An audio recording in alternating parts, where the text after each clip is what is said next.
Okay, so it should be recording.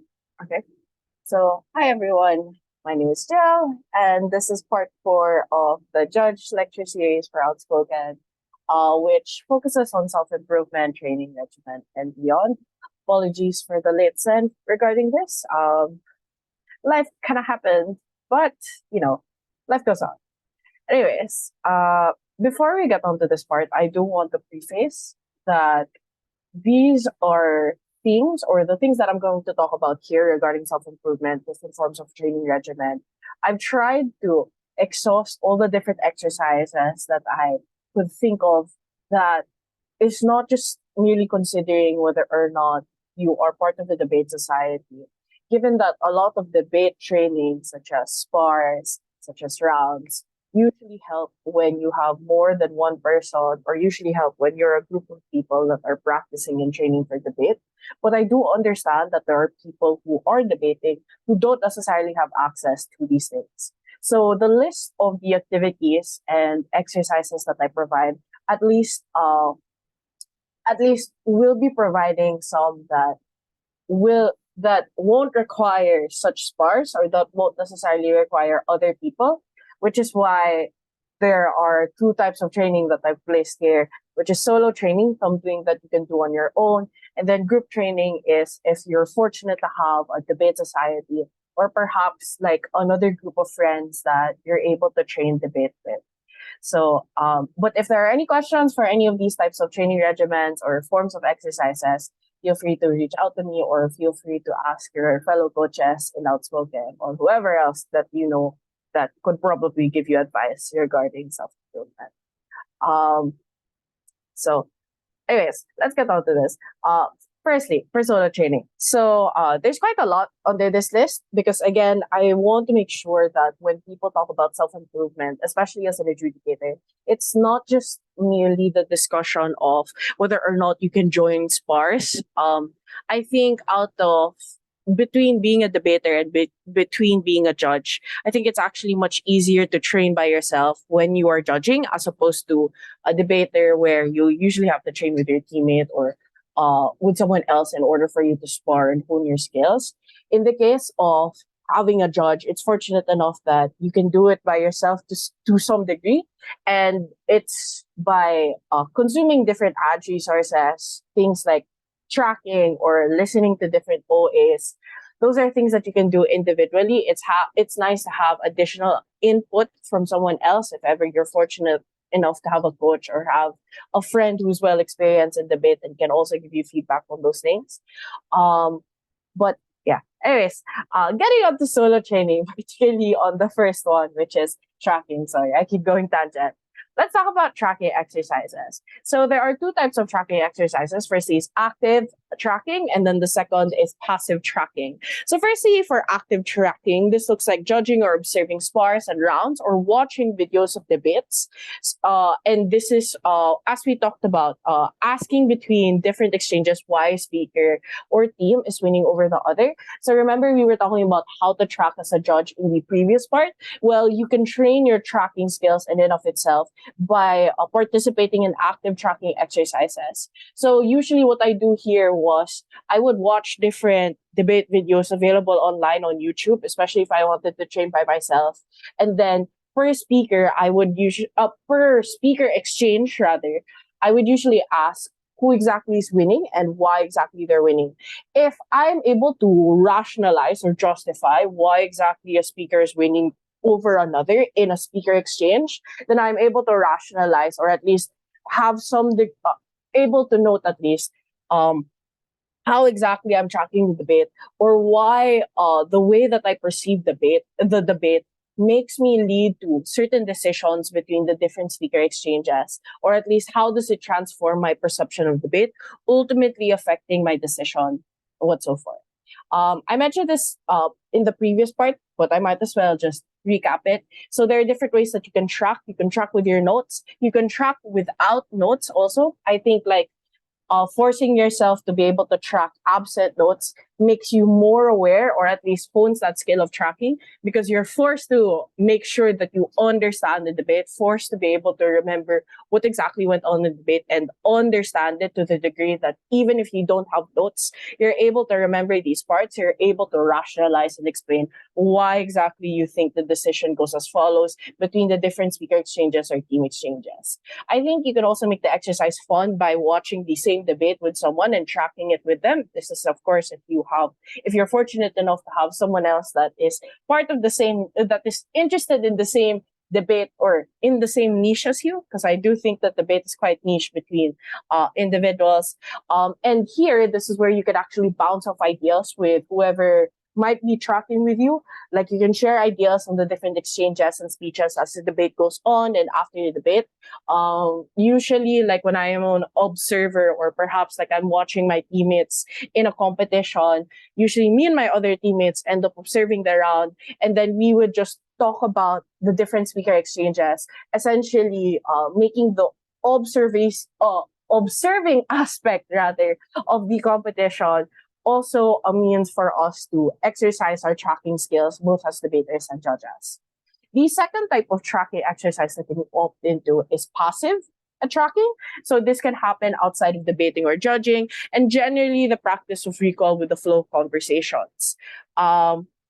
So, and figuring out at what point did the discussion shift or progress to a different topic. I think the best way to think about this is, you ever wonder how conversations with friends or family can shift to different topics? So passive tracking exercises is essentially being able to follow that flow of conversation and figuring out at what point did the discussion shift or progress to a different topic. You can also do this again with friends, where tracking or the progression of your conversation and recalling the flow can be treated as like a mini game. Here I will send this is a screenshot of what this might look like. So in preparation for PIDC 2021, yes, the first PIDC I ever joined, this is actually what I used to do as a form of training. So this is kind of like tracking without necessarily notes, without explicit notes. Wait, that was a brain fart. But without necessarily having notes, and it's not necessarily debate related, considering that it's mostly you tracking the conversations that you're having with your friends and your family. Why? That sounds really nerdy to do, but why would you do this? So passive tracking helps you hone that skill of tracking in and of itself, because it's not necessary. Remember, as we mentioned, tracking isn't just necessarily note taking the debate, but rather it's you tracking the logical progression of the exchanges and engagement that happen, interactions within the debate, right? It's the same thing that you could do as well when you're trying to analyze the flow of conversations that you have with your friends, your family, or even with your professors in terms of lectures, where you're analyzing or at least tracking the logical flow and logical progression of different topics as you discuss as a group or as you discuss with your friends and family. So in this case, I have a Discord with my friends at the time where we'd have this particular Discord chat specifically to recap those 3 a.m. talks that we'd have. So like we'd get really nerdy and naughty in the middle of midnight, and we would talk about the most random of things. And I was super interested, or at least I had fun in being able to passively track how that flow of conversation came. I didn't do it as like we were conversing, but I rather did it after. So in terms of note taking this, okay. During the conversation, of course, I also contributed. I didn't want to stop in order to take notes or anything. I wanted to be able to contribute, but I also wanted to be able to understand how each of these different topics, where we were talking about Jonestown, where we were trying to think about our thoughts on Jonestown's cults, religions, and then eventually on existential crisis and things like self-worth, all those things. Like, we're able to discuss these things freely. And by the end of the conversation, I had to be able to recall what the different points and what the different topics we had and at what point did they start shifting, or at what point did they start to progress into different conversations. Hence the reason why, if you look at this Discord, this screen cap of this Discord chat, there's like arrows that's supposed to showcase the progression of the different logical points and logical topics that we ended up discussing. So I hope that makes sense. The idea behind this is, if you're able to track the logic or flow of conversation between families and friends, or like generally just in your life, then it is also applicable that you are able to track the logical flow and progression in a debate. I think the way that you can treat debates, at least in terms of tracking as a skill, right? It's similar to conversations in and of itself. They can go to different directions. They can go to different topics. It's just a matter of being able to understand at what point did the conversation evolve, at what point did the conversation progress or transgress to a different idea or to a different topic as noted. So yeah, that's for tracking, that's for passive and active tracking. Let's talk about consuming ad resources. For this, there's quite a lot, or at least not necessarily a lot, but more of like things that I do think are helpful to consume, and then the rest, go wild. You can try to find other ad resources. But here's just the general stuff that I would recommend to all people, regardless of their skill level. Firstly is the WDC Judge Manual. So this is the foundation of all international and national BP competitions. It's usually updated with every installment of WDC. So debaters also sometimes reference this in their speeches when proving why certain definitions fall, or why certain claims launched by opponents cannot be credited. I think it's generally great to know if debaters are lying through their teeth or they actually read the manual. But it's also important to know this insofar as this is going to be your Bible as a judge. Given that this sets the standard for a lot of BP competitions, there are other competitions that even reference this, even if they might have their own separate manuals. But if you are going to any competition and they provide you a manual, they provide you a briefing, still better that you are able to read through it. But it's also very nice that you know this judge manual by the back of your hand. So this was last updated in 2023, particularly for WDC Madrid. Right there. I put a screenshot of the notable changes. So back then, one of the most important changes that I think is very useful in this update of 2023 was the discussion of OAs, how you can now mandate your panelists to provide the OA, essentially making them face the music if you disagree with the decision. So back then at least, it was a possibility. It was a suggestion that you could have, or an alternative that you can opt into if you were a chair and you were outvoted by your panelists, where you could promote a panelist and then they would provide the OA, as opposed to you as a chair who just got rolled, who just disagreed with the rest of the panel's decision. But more often than not, what ended up happening was the chair was still pushed to give the OA as opposed to the panelists, despite the chair in and of themselves being voted out in the final decision, or was the minority in the final decision. So now with this updated judge manual, you are now able to require panelists, or at least at least a panelist, to give a part or at least the entirety of the OA if they disagree with your decision. But if you fall into the majority, then of course, as a chair, you are required to give the OA. But yeah, that's a summary of changes. It's super useful to know what the rules are, what the parameters are when it comes to judging, but also in terms of what exactly debaters can and cannot do. So the judging manual is quite comprehensive, not just in terms of being able to provide you descriptions of what your expectations and roles are as a judge, but it outlines what are things that you can explicitly and not necessarily explicitly credit coming from debaters. So yeah, if you're just generally lost, better to consume and read through the WDC Judge Manual. It's roughly like 60 pages, but that doesn't even include. But remember, but those 60 pages in and of itself include like the table of contents and the appendixes, if I'm not mistaken. But yeah, it's a quick read. It's not gonna like take forever to read. Yes. Moving on to the second ad resources, which is debatable with Nina and Kyle, particularly on adjudication part one. So I know people might be freaked out if I place this here because, as far as most people know, debatable with Nina and Kyle, uh, ended. The podcast ended, and slowly it's being taken down from Spotify. What? Debatable with Nina and Kyle still exist on YouTube, particularly their different podcast episodes. So you still are able to access them. You just have to look for these different episodes on YouTube. So, firstly, part one talks about the role of judges, general rules and principles to abide by, and the burdens and responsibilities. This discusses the significance of judging and what ought to be the things that judges should and should not be persuaded by.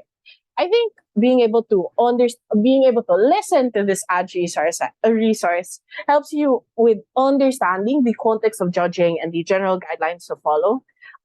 Something that I do agree with coming from this resource is that the persuasion of judges is quite different from the persuasion of debaters. So unlike debaters who try to convince you to side with their contributions, you as a judge are trying to discuss why you saw the debate in that specific manner that led you to make that led you to make the decision that you give or that you thought of. The persuasion of judges is not necessarily to win debates, but rather it's to illustrate and explain why your decision is something that is justified and reasonable, essentially rationalizing as opposed to arguing. I think that's very important to distinguish. Like, as a judge, you are not arguing against debaters why they lost, but rather you are trying to rationalize your thought process and why you got to that decision. This is also the same reason why I personally advocate that the way that you should give your oral adjudication should be the same way as how you personally think, or should mirror your thought process of how exactly you saw the debate. This is because rationalizing your decision becomes easier when debaters understand the step-by-step process of how you saw the debate, and that therefore that your decision. The link is right here, and the PowerPoint will also be given so you can easily click through it as well. And of course, if there is a part one for adjudication, you must also discuss and plug in the part two of Debatable with Nina and Kyle adjudication episode. So part two focuses on how the things in part one could be applied and the experiences of Justin Guda, grounding the discussions of said part one. So for reference, Justin Guda is one of the, at least at the time, was one of the best judges in the Philippines. Also, very fortunate to have been under their tutelage back when I was in high school, similar with Nina and Kyle. But anyways, so this episode discusses how to identify clashes and issues in debates, especially when they aren't explicit, and how you credit material as something that could be responsive. So, given that I learned judging from Guda, Nina, and Kyle, I do agree with a lot of their thought processing and a lot of their discussions coming from these ad resources, which is why I'm also recommending it. Yes, similar thoughts to Guda on this episode. In using an issue or clash-based judge format, it should still be able to integrate different comparative analysis between teams and the standards used to assess why teams won in those clashes or issues. And you make sure that the important clashes or issues of debate and why exactly you judge on those particular standards. That's the reason why in the structure that I provided, at least in the earlier parts, there's always, and even before the structure, it's always a comparative thing. You're always judging, and you're always judging based on the interaction of the debate, not necessarily one team in isolation.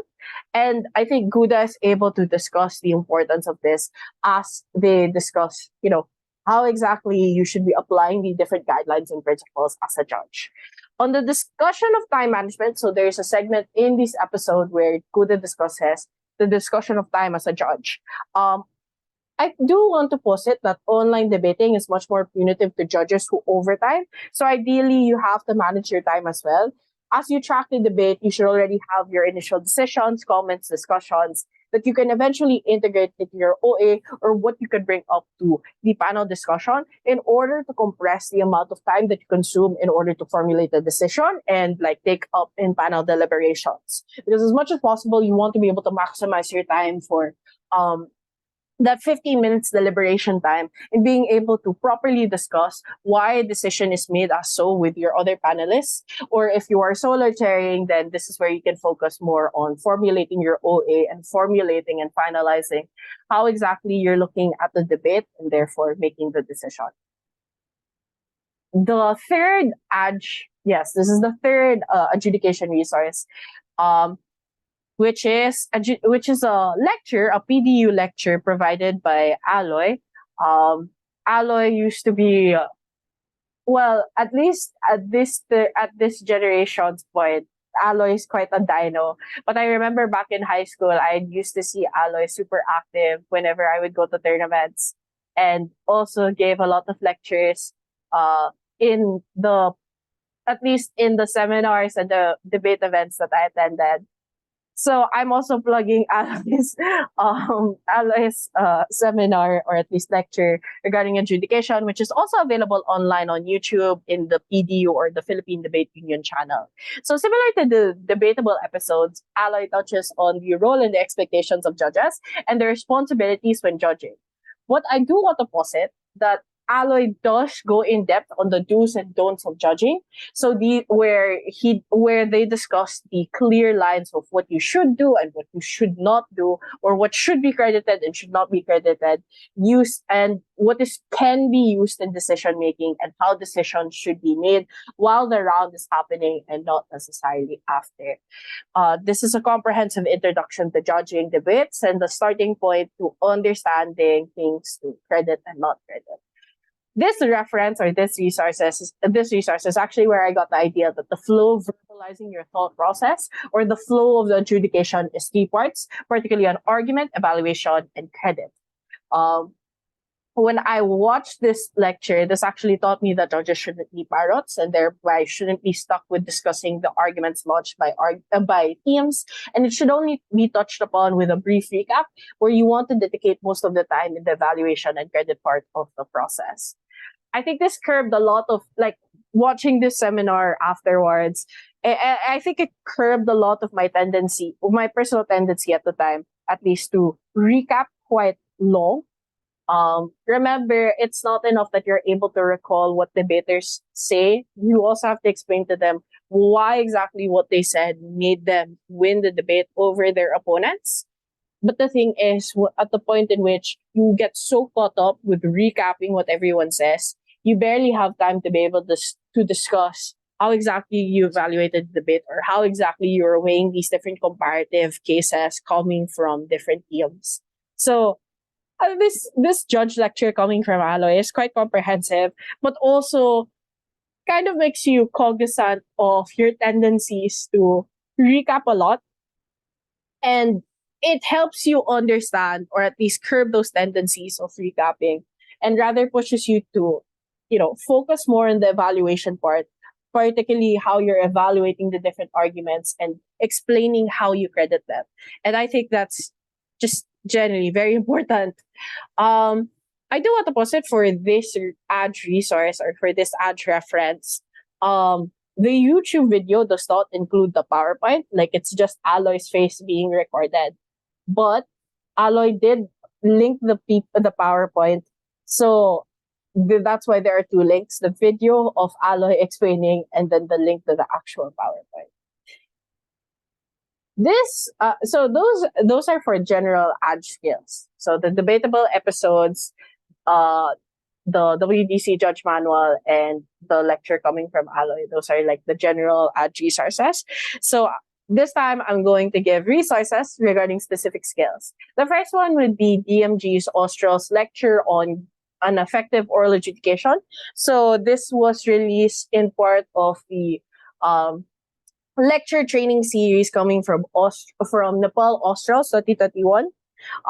In this particular episode of the training series coming from the Austral CA, DMG touches upon the rational and mindset of judges should be going into when judging debates and providing OAs. It also discusses the manner in which judges should present their justifications and decisions to debaters or the purpose of OAs and its significance. I think this is one of the first, till now, like this is the only, feel free, like at least my personal experience, okay, this is the first judge resources, the first judge and the first and only judge resource that I've come across that explicitly discuss the mindset that judges should have when going to debates.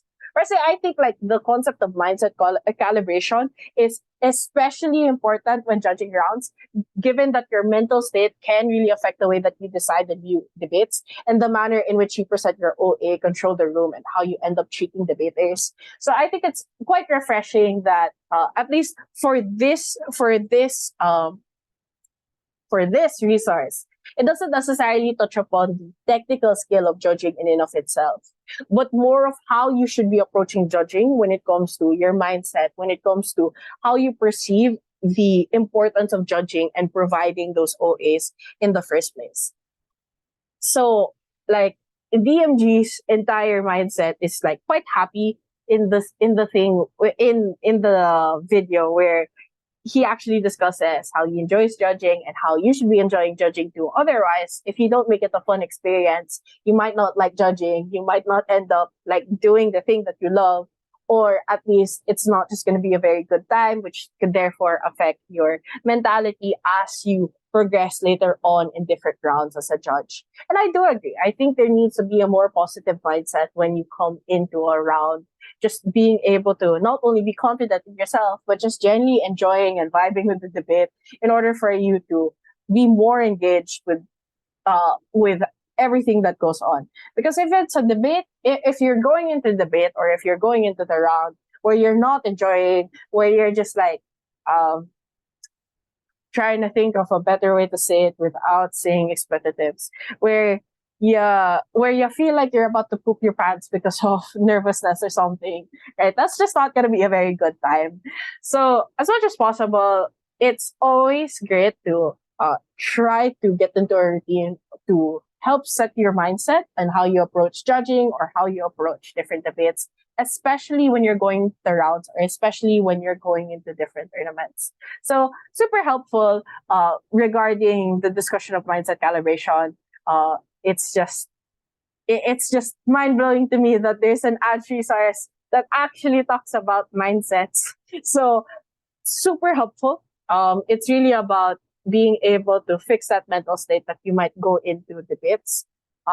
Personally, after watching this judge resource, I was like, it's very difficult to remain happy in judging a round, especially if the round is just not going very well, where debaters aren't being very clear or it's just a very messy debate. But as much as possible, you have to hang on to those feelings of positivity and don't necessarily let those negative feelings affect you or the decision and the OA that you might be giving.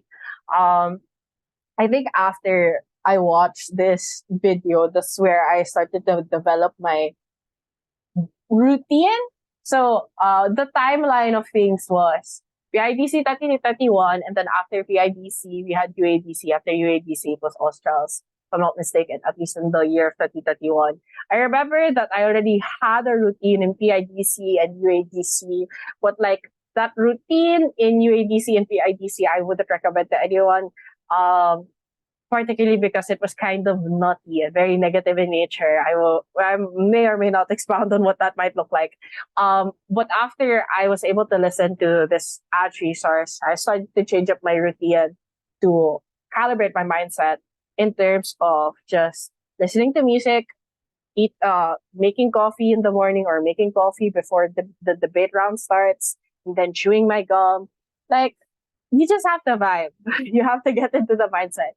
Do something that makes you happy and hope that happiness and those positive feelings transfer and go into you as you go into the round. So that could look like a lot of things, whether that's like taking a short nap or like playing with your pet, like a dog or a cat or something, or just watching really cute videos on YouTube, whatever. Just get into that positive mindset I think like just I know this is supposed to be like a self-regimen type of discussion, at least for part 4. But self-regimen does also include being able to fix the mindsets that you have when judging in the first place. Because as we said, your mental state can affect your performance as a judge. So as much as possible, you want to optimize the mental state that you have. Okay, sorry. That was like a really long tangent and a really long discussion for one Adj resource. But yes, the second Adj resource that focuses on specific skills would be the lecture coming from Nicolas Lozano. This is also part of the PDU channel on YouTube, which is improving as a BP adjudicator. So Nico touches upon 3 things. Firstly, on crediting contributions, second, panel deliberations, and third, in terms of training regimens and means to improve judge skills like note-taking, tracking, etc., etc. I think the first part discusses how to evaluate exchanges between benches, diagonals, and essentially what to consider when determining things like significance, relevance, and the weight of contributions, as well as, and Nico provides guide questions as well to ask yourself whether you as a judge think the contribution launched by one team weighs over another. This also considers how one ought to credit POIs, rehashes, and different forms of preemptions. The second part of that lecture, of Nico's lecture, focuses more on the panel deliberations, on time management, and the flow of discussions, what should happen in and out of these deliberations, and integrating panel discussions and the OA to be given. And in the third part, or the last part, Nico also discusses how to improve OAs, delving into note-taking, its importance, its training regimens, and also different exercises to improve OA delivery. I think a lot of the things that I know today are actually referenced from a lot of this lecture, or at least founded on this BP adjudication lecture that PDU set. Given that I just mentioned Alloy, and I'm also mentioning Nico, because if I'm not mistaken, it's also from the same training or lecture series that was provided by the PDU at the same time. So, like, even if it says it's just BP adjudication, you can apply a lot of the things that Nico talks about in this lecture to all other different formats, whether that's AP or Australs. It's just a matter of just seeing which one applies to the format or not. But generally, it's just super helpful to just watch this resource. Thoughts on this resource? I extremely agree with Nico when they mention that you should eventually create your own framework for judging. You can follow all the prescribed formats and templates given to you by your alumni, coaches, or by other people that you admire or get provided in a lecture, but they won't necessarily always be reflective of how you as an individual saw the debate and how you could structure your rationalization behind your decision. I think one of the things that is important to note is you shouldn't necessarily feel constrained with the templates that is provided to you, whether you find that online, whether you got that from your alumni or your coach, or you don't necessarily have to force yourself to resolve issues if you're trying to make an issue-based template, at least when you yourself does feel like it's very difficult to solve issues. I think it's important to note that judging isn't about arguing why a team won or being able to best apply a specific template or structure. It's ideally there should be less friction for you as a judge to make the decision and explain it, as opposed to making a decision and spending more time trying to figure out how to apply a template that you aren't even comfortable using, or something that doesn't do justice to how you usually see the bits. Another thing that I think is important that was mentioned in this was the discussion of aggressive or salty debaters. It's mentioned that Nico mentions that debaters aren't aggressive just because they're mean, but because they're passionate about what they talk about and what they ran, and they're concerned with being heard and being understood by a judge. As a judge, you have to be able to explain and rationalize your decision in a way that makes debaters feel like you did listen to them, that you did consider their contributions, but still be able to explain that even if you did listen and credit to them, it still wasn't enough to give them the win. The way you package or quote unquote market your decision and your justification therefore becomes extremely important, as well as the way in which you weaponize the language you use to deliver your OA. So that's quite a lot of things. First, I'll talk about the language part. So after I watched this judge resource, I was very peculiar about the language that I use. That's why if you hear my other OAs like coming from, I would say it started since PIDC 2021, because I also consume these resources before then. If you listen to any of my, I don't know if any of my OAs are publicly available, but like if you want an OA, like I have speaker those recorded, feel free to just PM me. But anyways, so if you listen to any of the OAs that I ever gave, at least from the time range of 2021 till now, you'll notice that a lot of my OAs are quite diplomatic in wording. I think that's also one of the biggest feedback that I've received throughout the span of 3 years, at least in the span of my 3 year collegiate debating career. Whenever I judge and I provide my justification, one nitpick that debaters have is the way that I word my OA sound like it's a very close or marginal win.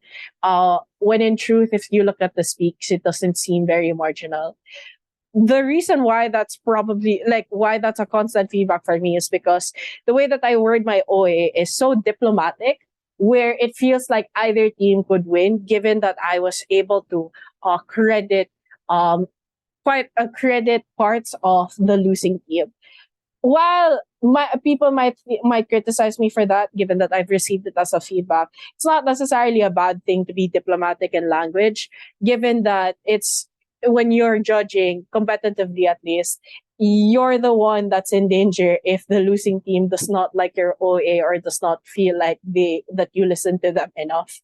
And it's not necessarily overcompensating, given that you still don't give the losing team the win per se. I do think it's appropriate to some degree that you're able to maximize language in a way that not only works for you for your favor as a judge, but also be able to discuss even the best cases coming from the losing team and why it still wasn't enough. So it's not necessarily a bad thing to be diplomatic in wording, and I think it's something that should be thought about when you listen to your OAs. So if you're gonna do the re-listening to your OAs exercises where you try to look back and reflect how your OAs look like, which we'll be getting on later, it's important for you to also try to take note of the language that you use and how you're specifically explaining things and what their connotations are.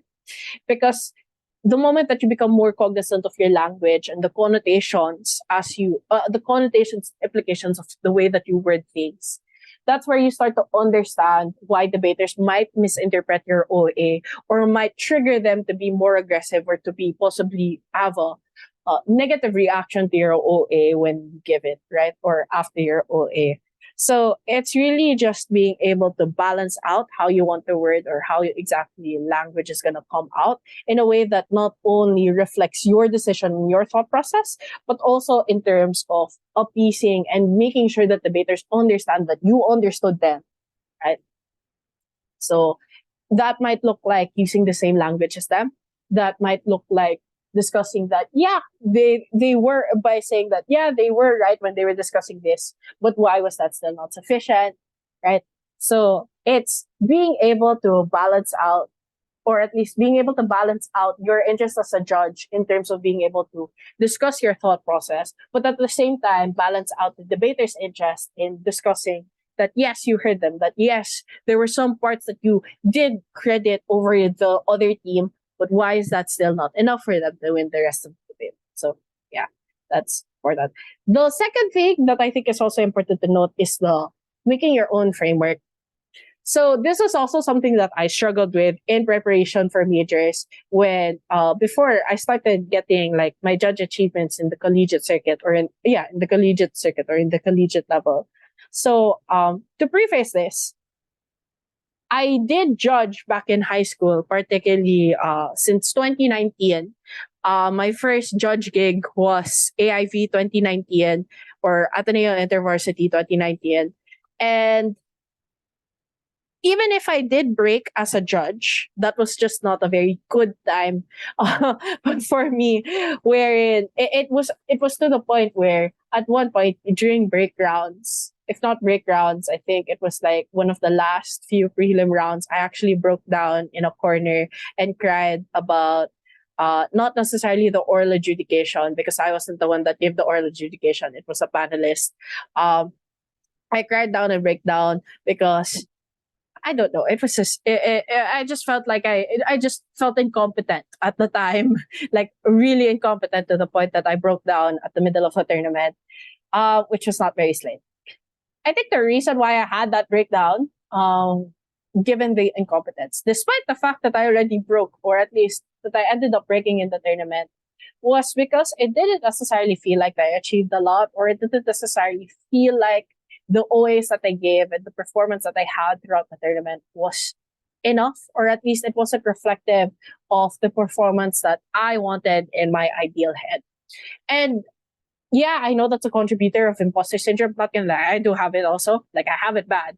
But I think one of the reasons why I had that problem was because at the time, the way that I was performing as a judge was just parroting the different templates that was provided to me by my coaches, that was provided to me by the people that essentially I looked up to, which is not wrong.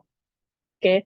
I'm positing that right now. It's not wrong for you to be able to look into templates and to follow those structures. I think they are good forms of starting points. So for one thing, like past me, back 2019 me, like I shouldn't have been crying over that. But I think at some point, the longer that you stay in as a judge, or the longer you stay in your debate career, you do have to evolve in terms of how you approach judging and how you approach debating in general.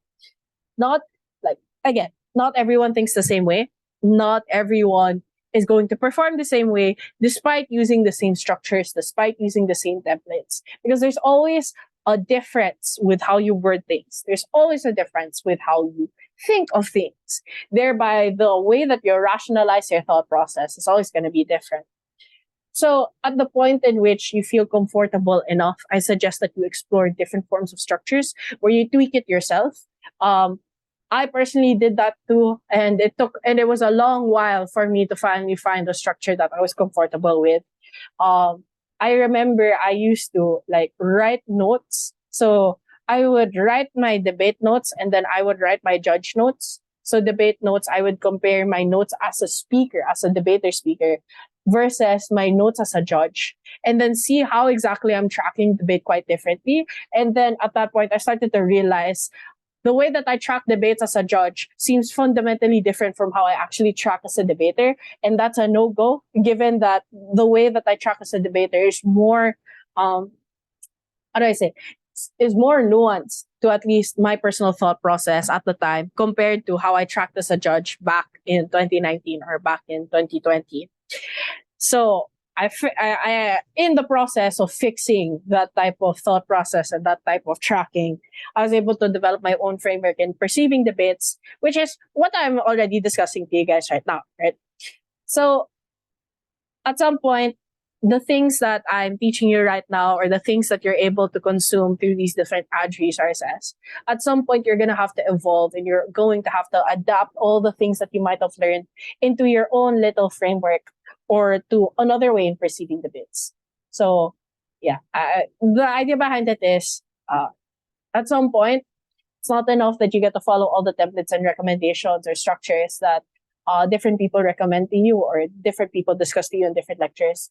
At one point, you will have to evolve the way that you perceive debates and the way that you structure a lot of your skills, whether that's on delivering OAs or tracking debates. And hopefully the way that evolves is based on your personal circumstance or your personal disposition in terms of thinking.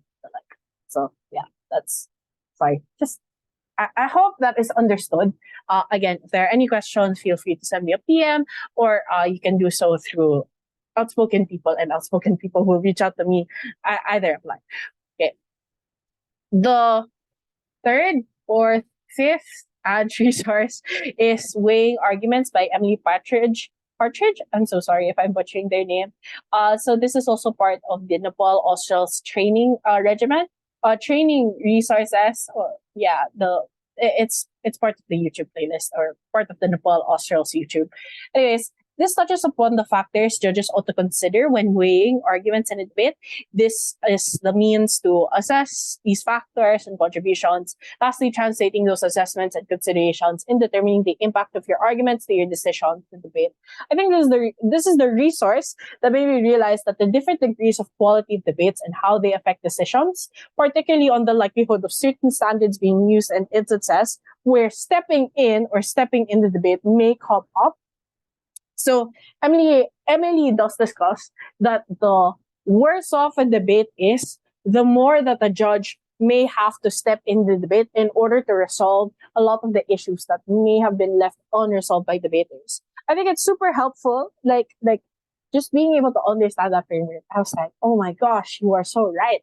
So it's just super helpful because the lesser quality debates are, the more the judges have to step in for debaters in order to make a decision. Otherwise, if judges do not step in, they are just deliberated by how bad the debate is, and they cannot make a decision. So I think so generally, I think this resource is super helpful in being able to approach those different quality debates. I think Emily is able to discuss how judges are able to approach these different forms of debates. But also, I think this resource in and of itself is super helpful if you feel lost in what metrics ought to be applied when weighing contributions. So this was something that I was fortunate enough to have someone call me out on, or at least give me feedback on. But they noticed, so in preparation for UADC 3031, I had a mentor given to me by my DevSoc, who's an alumni, where I would give where we would watch or we would be in the same room watching the same debate or the same spar, and she would notice that the better the debate was, the better my OA. The worse the debate was, the worse off my OA. And I was like, really? And then she made me understand that, or at least when we were discussing in post-processing why exactly that was a tendency, it was because the way that I judge is, it really is, it's not that it's super holistic, but the way that I judge is highly dependent on what happens in the debate. If it's a bad debate where there's barely any crumbs, or like there's a lack of crumbs to work with, there's a lack of material and contributions to work with and to weigh, then it's very difficult for me to be able to formulate a decision, given that I'm limited to whatever I'm working with. And I really do not like stepping in the debate. So it's like very difficult to reconcile and formulate a better decision and explaining why the decision is as so when it's a bad debate. But that's like that was a personal issue that I had in mind. So like, that's a personal issue that I had, at least at the time. How did I resolve it? I still think that I have this tendency, like till now. So like that's kind of like a danger right there. But anyways, I think like at least consuming this Adj resource helped me with that tendency, or at least help me mitigate that. Because as much as it is not recommended you step in the debate, you really shouldn't in the first place. Sometimes there will be debates where debaters don't give you much to work with, and you will be forced to step in to some degree. I don't think it's necessarily it's not to the degree that you make arguments for them, but there will come a point where you'll have to step in at least to discuss what is the implicit, not necessarily implicit material, because implicit material is not considered stepping in, but more of being able to credit, even if debaters did not fully explain or did not fully build an argument to a certain degree in comparison to their opponents. So I think application-wise, it's quite difficult, quite messy. But like this resource is coming from Emily, very helpful in being able to understand how you can navigate those different qualities of debate and how you can navigate through those things as a judge. Generally, just watch this. Just watch this Adj resource. So yeah, it's just generally helpful. Okay. So yeah, that's doing Adj's Horse. And this is where we talk about another solo training regimen, which is re-listening and redoing OAs. So for this part, for this type of training or this type of exercise, you give yourself comments when you listen to an OA, or at least to an OA that you previously gave. Think about the language. Do you like it? Do you hate it? How do you think it could be optimized? I think if you're trying to change language or at least try to improve on language, try to rewrite and reword the OA in a way that you feel like you've perfected the language, and then you say it, and then you keep trying to listen to the OA recording of that newly reworded and newly rewritten OA, and then try to see what you think is fundamentally different from the initial OA that you gave in terms of language. If you're talking about manner, try to think about what about the manner, what about the tone? Do you cringe every time you stutter? Why do you think you're stuttering? I think like one of the things that I've learned is like if you, like more often than not, the reason why you stutter is because you are saying things too fast that your brain cannot keep up. So in that regard, if you're stuttering, try to slow down with the rate of speech. Um, but I think rule of thumb is it's better to pause than having ums or other filler words. Sorry, that's applicable to me. Like I keep saying throughout this lecture video, and I think even to the previous parts, it's just a filler word that I have in conversational speech. But anyways, things that you also have to consider are there verbal crutches. What words do you repeat the most, and how frequent do you repeat them? Is it annoying or is it just right? I think personally, I have two verbal crutches. Firstly is understand as a word, and second is insofar. I try to like every time I give an OA, I'm very cognizant of when I say understand and insofar because I notice that I use it quite frequently. Not to the degree, it's not necessarily to the degree where it's the most annoying because I do re-listen to my OAs. It's just that it is one of my most used words in comparison to whatever words that I use in an OA or in a speech in general. So I'm not saying that it's good to have verbal crutches, but I'm not necessarily saying that verbal crutches are bad entirely. That's why you re-listen to your OAs and redo them. You just have to think about whether or not these verbal crutches are to the point where they are not useful, where they are annoying, or if they're just sex slam, or if they just like, you know. So yeah. I think another thing that you have to consider is if you yourself were the debater, would you have understood and liked the flow of the OA? And this is where you try to think about comments on structure. How exactly do you understand the OA given that you're re-listening to it now? Do you think it's understandable to people? Do you think it's structured right? I think like just being able to understand or at least understand the flow of the OA or assessing whether or not you vibe with the flow of the OA also helps you assess how you're communicating the OA. So that's why usually when I redo OAs, I usually redo OAs after a few tournaments or after a few weeks as opposed to right after a tournament. Usually during a tournament or right after a tournament, I would just re-listen to the OA, but actual redoing would take like weeks after or months after the tournament or after the OA in and of itself. Because at the point in which I do it at a later date, I have a fresher mind of being able to re-listen to the initial OA and being more open and more likely to cringe about, oh, I don't understand this part of my OA. Why did I say it? Why did I structure it like that? As opposed to if I'm in the middle of the tournament or like while I'm preparing for the tournament and it's like just a day prior, my brain is still not fresh and I'm still attached to the OA where I would like to believe that it's not as bad as I would think it is, or I think it's extremely bad. So like it affects the way that I even assess my own self and the OA recording. So better to like, if you're going to redo OAs at least, better to wait a few days or a few weeks or months after you redo an OA. But when it comes to re-listening, I don't think the timeline problem. I don't think there's a timeline problem. It's just the redoing exercise where it's better that you redo an older OA than it is to redo a more recent OA. Anyways, and also I think like redoing an older OA makes it easier for you to distinguish the difference and the improvement in performance in structuring and providing OAs. So good for you if you're able to spot out your own improvement given what happened in the past, like a few weeks or a few months ago versus now or status quo. Anyways, when planning to redo OAs, take note of the comments and map out how you specifically plan to improve. So I think that's important to note. You just don't go blind in redoing an OA.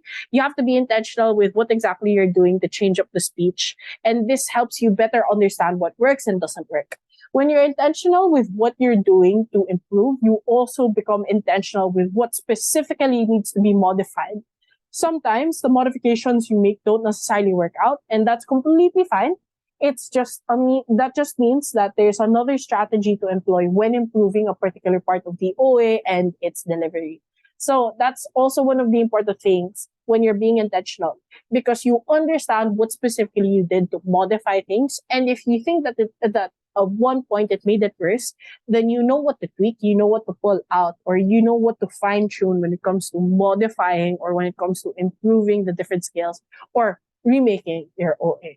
So yeah, be intentional with, I think this is applicable even outside of redoing OAs. You have to be intentional with the way that you improve, because you need to be cognizant of, firstly, what you're improving, how you're improving it, and at what point are these modifications okay or not okay, and therefore which ones can you nitpick and apply and not apply.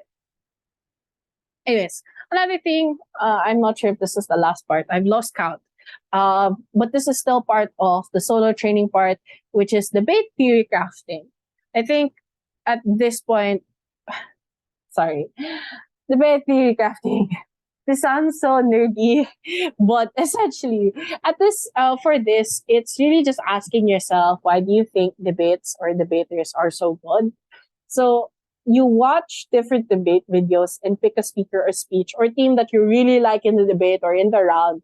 And then you try to analyze what exactly they did in that round that made them so compelling to you. Or you analyze the decision of the debate provided by provided by judges rather. So firstly, on analyzing what exactly debaters did in the round that made them so compelling to you. I think like just having like a sit down with yourself, asking yourself this question really helps you reflect on your personal judge values and biases. It's also another way for you to practice tracking that essentially prompts you to think and appreciate not just what speakers said and ran, but even the strategy of teams, particularly how they executed all these different cases, how they entered the round, how they adjusted to the round. And this is where you start to reflect on and better understand the different trends and meta in the circuit or within like the tournaments that exist and that have these videos in the first place. Like, if you were a debater that was present in the online and face-to-face in-person setup, like both I was, you would notice that there was a shift in the trends where in online debating, there was more appreciation for more material as opposed to face-to-face debating where more material does not necessarily mean that you win the debate, but rather they preferred debaters being able to tell a story and being able to discuss or at least explain the significance of certain things more, as opposed to having to spread out what the material was, unlike in online debating. So really, like, debate theory crafting is just being able to reflect on those trends, but also being able to reflect on what exactly debaters specifically did that appeal to your judge values and what those judge values and biases might even be in the first place. It's just generally a good self-reflection exercise, but it's also a way for you to, again, understand trends, understand metas, and understand yourself better, what your biases are. It sounds really nerdy, I know, but it does work. It does work. Like, it doesn't take that much brain power to theory craft. I mean, no, I'm not gonna lie. It does take brain power to to a theory craft, or at least think about debates. But at least for this one, you can do this by yourself. You can also do this like in your bed. Like, it's really just being able to assess, like, why do you like Bo Seo's speech? Why do you like Shen Wu's speech? Like, all those types of things. Like, you can think about the most amazing debaters in the world, and then try to think why they're so benta or why you're so sold on them. And then you start to realize that you start to pick up that these are all these little things that they're doing, and they're appealing to even the tiniest parts of yourselves. And then you try to question, why are they appealing to these tiniest parts? Why are they so effective? And eventually from there, you're able to better analyze, you're better able to pick up those strategies that they're doing that you as a judge are able to spot. But if you are also debating, it's also very helpful if ever you want to apply that to your own self. Sorry, moment. That was a moment. On the analyzing the decisions of debate. So even if it's against your personal call, why do you think judges gave another decision that might differ from yours? What do you think persuaded them? I think this helps you, like generally just being able to analyze the decision of debate helps you become more empathetic to other judge values and perspectives, which is generally helpful. Given it helpful in opening the mind to your mind at least to other metrics that you may not be used to applying in debate, and generally makes you more open in panel discussions. Oh, my brain is struggling. Sorry, that was a moment. We're just going through it right now. Anyways, yeah, analyzing the decisions of debates. So, especially like the really good debates, like particularly that WDC 2010 round with Shen Yu. I think that was 2020, the one with Shen Yu and showing the full horrors of war motion. I honestly still cannot get my mind around why Shen Wu's team did not win the round. But to be fair, like maybe I'm just a Shen Wu fan. And like I have tried to think about the different reasons why the decision was asked so during that WDC final. And it's opened up a lot of things, a lot of thoughts and reflections regarding not only my personal biases, but also the possible biases at the time during that period of that WDC final. And it's just it's very eye-opening. It's not just it's not only a humbling experience, but it really does allow you to better empathize with why exactly certain decisions are made as so.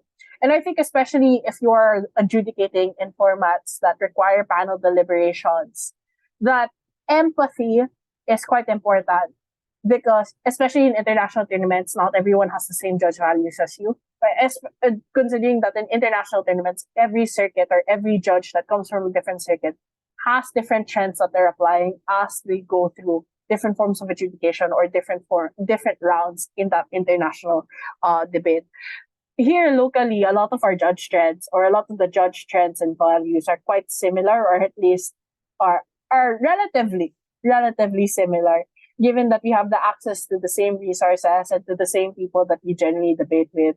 But it's quite different. Like the difference in judge values and biases become way more apparent when you go to the international scene.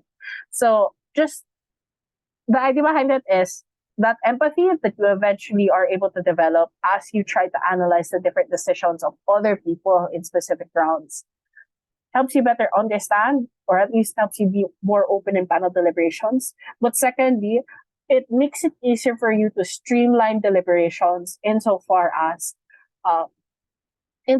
you're able to know what specific judge values you should be appealing, should you be trying to convince another panelist to sway to your decision, or you understand at what point or what exactly is the metric and value that they're judging the debate on, and thereby giving their decision as so. Yeah.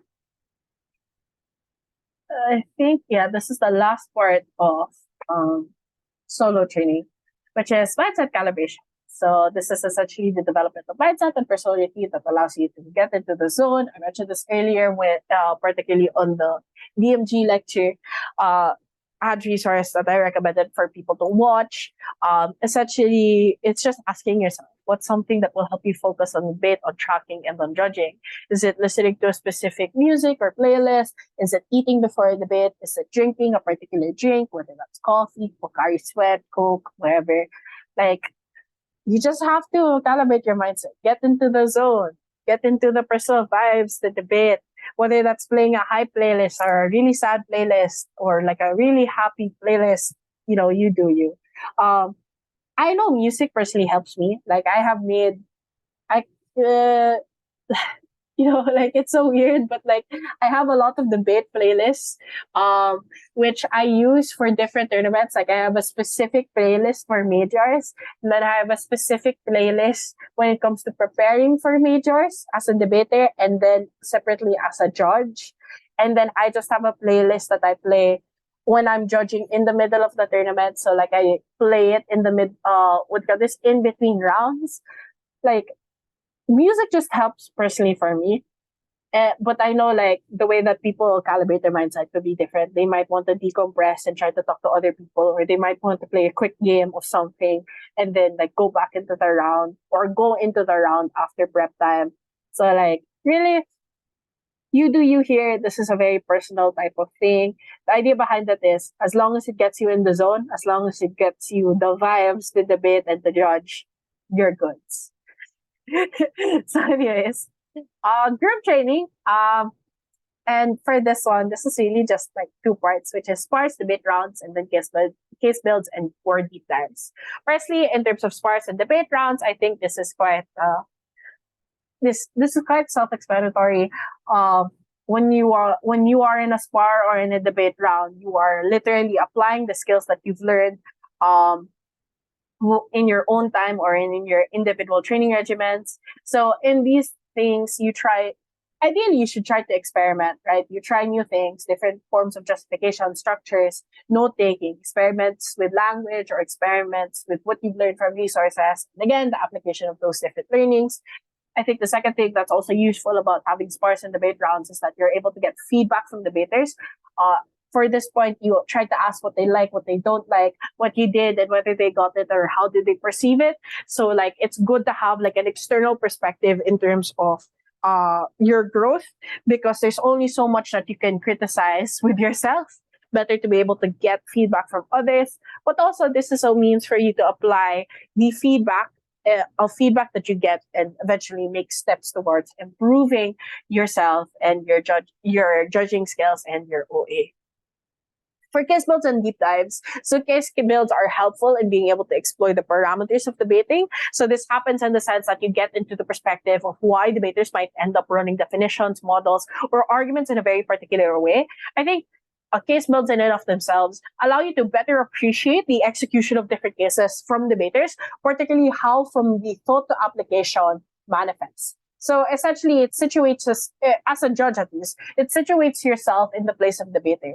In Nico's lecture that I mentioned earlier, they mentioned that debaters give you flack not because they're mean, but because they're passionate about the case of Iran. Generally, case building and deep diving into motions allows you to understand that situation of being invested in a case and is likely going to make you more aware and open with how you credit certain ideas in the field. In the case of deep dives, they're more informal forms of case build sessions where you and another person or other people talk about the motion, no notes or the like. It's really just a casual conversation about the motion, whether that's on thoughts, arguments around the directions, extensions, etc.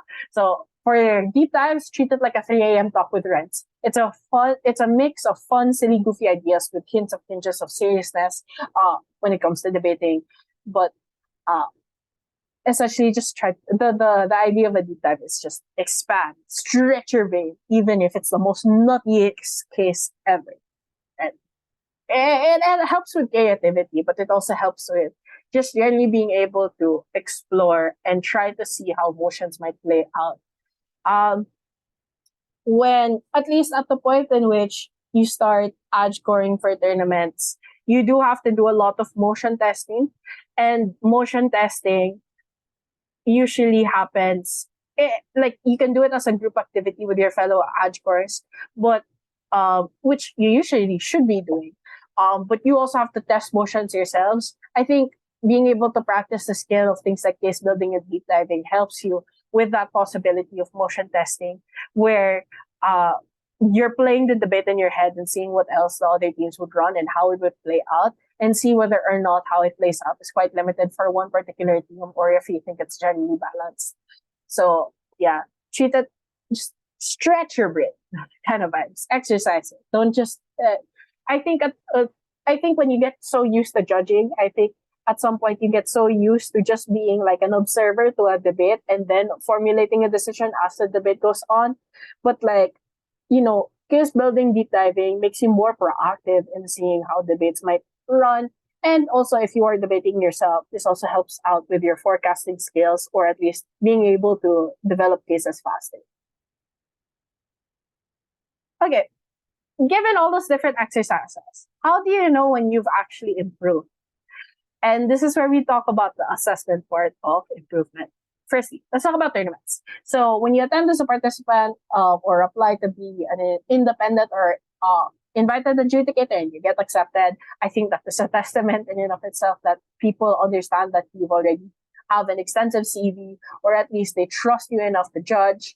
I think another way that you can also improve in tournaments is when you get feedback from debaters or asking AdjCore, assuming that tabs and feedback are not published on feedback. So you get feedback from debaters after every round, after you give them personal comments or like you ask them proactively, do you have any feedback for my OA or the judging thing? Sorry. Or if you're a panelist in a BP or in a panel deliberation format, third event. Sorry, my brain. You can ask your chair on feedback on how you performed in the panel deliberations. If you've been chairing a lot and tabs aren't published, you can also ask AdjCore or anyone else that might have access to your tabs, like tab team, preferably AdjCore though. What are the general comments or the general trend of comments that you've been receiving in your feedback in the tabs, just so you understand what you need to improve on.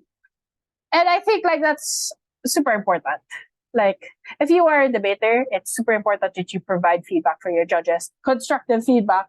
So like judges themselves are able to know and understand what they should be doing to improve. The third thing is attendance and participation in tournaments generally allows you to train and apply what you've learned. I think it's over time you get to rack up judge achievements the more you excel in tournaments and overall help you build a judge CV, similar to how you as a debater treat every debate and round as a learning experience and growth opportunity. But I do also want to posit that growth is not linear. Achievements in a tournament isn't necessarily reflective of growth, considering that growth in and of itself is a very personalized experience, and it's a matter of being able to recognize where you are now compared to then. And it isn't entirely dependent on whether you get awards or breaks. So it seems contradictory, but I will discuss this later on. They help you, like achievements and awards and breaks, they help you quantify the growth, but they don't necessarily tell you the story of the or really tell the story of the quality of growth or the personal feelings that you have regarding your performance. That sounds really contradictory. Like I just mentioned earlier that going to tournaments and seeing whether or not you apply as an IA and getting achievements is a way that you recognize your growth. But again, it's just a quantitative or tangible form of seeing your growth, or externality of you seeing your growth. But externalities are not enough in being able to recognize growth in and of itself. So I've mentioned this to a junior in my DevSoc before, but it's super easy to invalidate your own personal growth and performance just because you didn't feel like you got the recognition for it or because of XYZ externalities. And the fact that you already recognize that growth isn't linear, or the fact that you realize that there are so much external factors that affect whether or not you're able to achieve breaks, whether or not you're able to rank as a judge or as a debater, because like this is the judge pool, this is the debater pool. There's so much people that stacked that exists in the circuit, or perhaps you were just not having a very good or slay cash money day. And therefore it affected your mentality and overall your performance. Like those are things that really affect your performance in a tournament, but they aren't reflective of your growth per se. Sure, one might argue that wow, all these little things affect your performance. I don't think that's growth, but I disagree. I think even at the point in which you become the greatest debater or even the greatest judge that exists in the world, you will have bad days. You will have moments where you don't get to achieve high because of some form of externalities, but that should not invalidate the journey that you went through, the improvement that you've had throughout the entire years or throughout the months and weeks that you've been trying to improve as a judge or been training to be at your very best. And I think like a personal story towards this, because like how else can I discuss this to a better degree without sounding pretentious? Is like my personal struggle with PIDC 2022. So in 2020, for context, for Philippine nationals, the AP nationals, which is a PIDC, 2021 installment, I ranked as fifth best judge of the Philippines. But in the 2022 installment, I ranked as the 10th best judge of the Philippines. And at that point, like at least like at one point, like I was already happy that I got a rank in the Philippines, because given that at least in the 2022 rendition, I was able to get high in the judge test, that to the point where I was able to get the slot of Shadow Adjudication Core.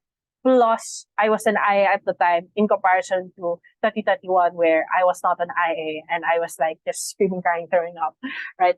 At one point, like after PIDC 2032, I felt like I regressed because I ended up getting a lower ranking in 2032 than the 2021 installment. But then I realized that I was just going through it in PIDC 2032 that affected my performance. But I didn't let that, that angsting didn't last long, because right after PIDC 2032, we had UADC 2032.